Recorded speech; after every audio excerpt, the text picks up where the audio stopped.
Kelly Woodruff, and with Artistic Flow with Kelly, I design cigar box purses as well as an art instructor working with children and adults with special needs. The cigar box purses are my passion. This is something that I have been doing for years. And the funny part is I woke up one day and I said, you know, I want a cigar. And it just was really weird because I've never smoked before in my life. And so I went on this mission to find the perfect cigar. And it cost a lot of money at the time, and I was going through trying one here, trying one there, and I kept coming back to this brand. And it ended up that for a while there, I began smoking cigars. Actually, cigarillos, which are just smaller cigars. And I started seeing the boxes in the shop when I would go, because each time I'd go, I'd be like, wow, that's a really cool box, and that's a really cool box. And then I started asking them, what do they do with them? And come to find out, they throw them out. When I saw how many he had, knowing that this is all going to be garbage if somebody doesn't come in and do something. So it started becoming a passion because I just went and picked up 16 boxes. And that's 16 boxes that now can become art and won't go into the landfill.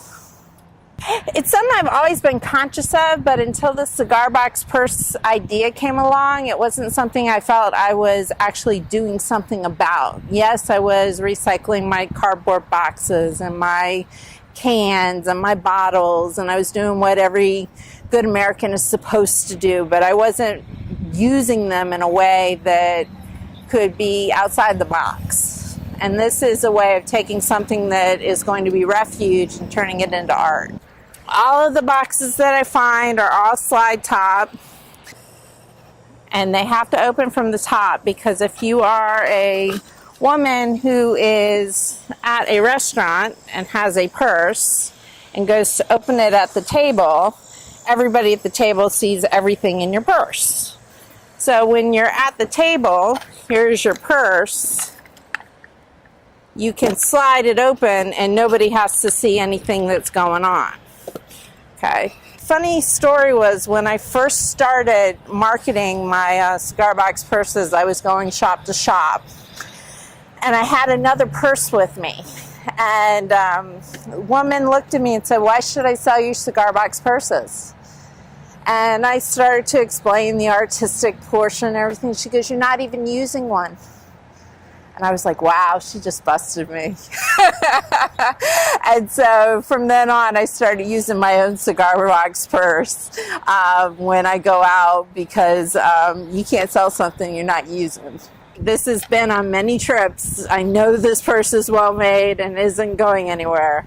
I've had some trials and errors. I had one purse that was on Etsy, and it ended up on Pinterest, and it was all over the place. This purse was gorgeous, and I was using it one day and the strap broke on it, and I was like, okay, mission failure. So I had to go back to the drawing board on that one, because it had pearls, broken pearls used as a strap, and the weight of the purse was too heavy to handle the strap. But if I wasn't using that purse, I could have sold it on Etsy in error, and somebody could have bought the purse and it would have been a mission fail.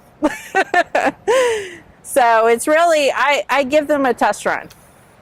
I really do, because that woman that called me out and said, why aren't you using your own product, taught me a really hard lesson that day. Because one, she didn't take on my purses, and two, she made me realize I got to give them a test run each time. To be honest with you, I think it's more the unusual that they respond to as a first, and then the secondary is, oh, it's a cigar box. I don't think they realize that this and another 20 inside my apartment were all going to be put into the trash. I don't think they're looking at this purse thinking this could have ended up in a landfill.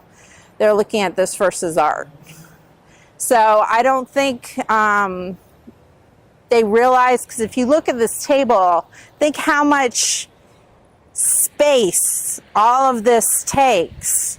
Until you see them piled up, do you realize the magnitude of how much space they can take up in a landfill?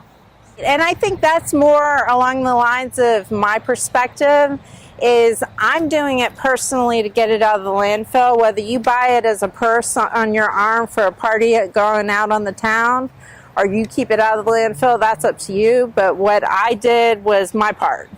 I got it out of the landfill. I turned it into art so that it can move on and stay alive.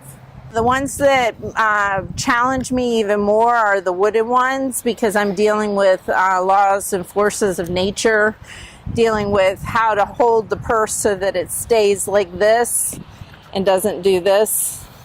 So it's a matter of, if you notice, the chain is actually heavier on one side than the other to add the balance.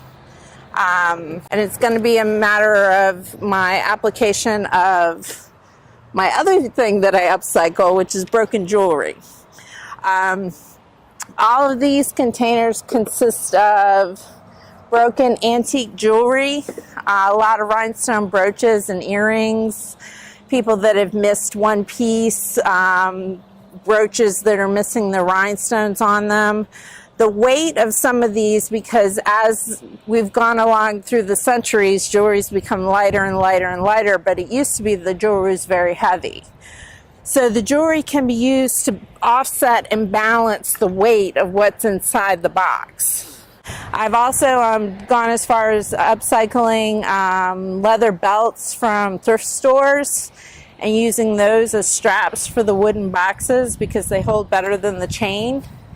And that way you can have this wooden box and have it clank around and not worry about the chain breaking. Sometimes I do leave the tags that are on here, the tariff tags showing the where they're coming from that are broken, the seals, just as character. Other times, like with this particular one that I showed you guys earlier, I did a decoupage on top of it.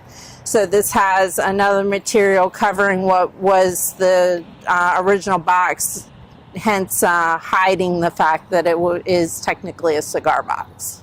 My art passion is my purses. From a producing something to give back to the general public, something they can take with them. But my other passion is teaching students with disabilities.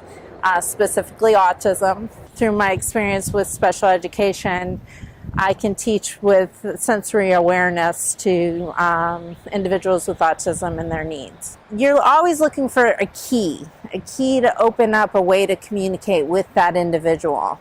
And art is a way to find that key. So basically the two businesses are, one, my cigar box purses, and the other is the instruction. I love teaching.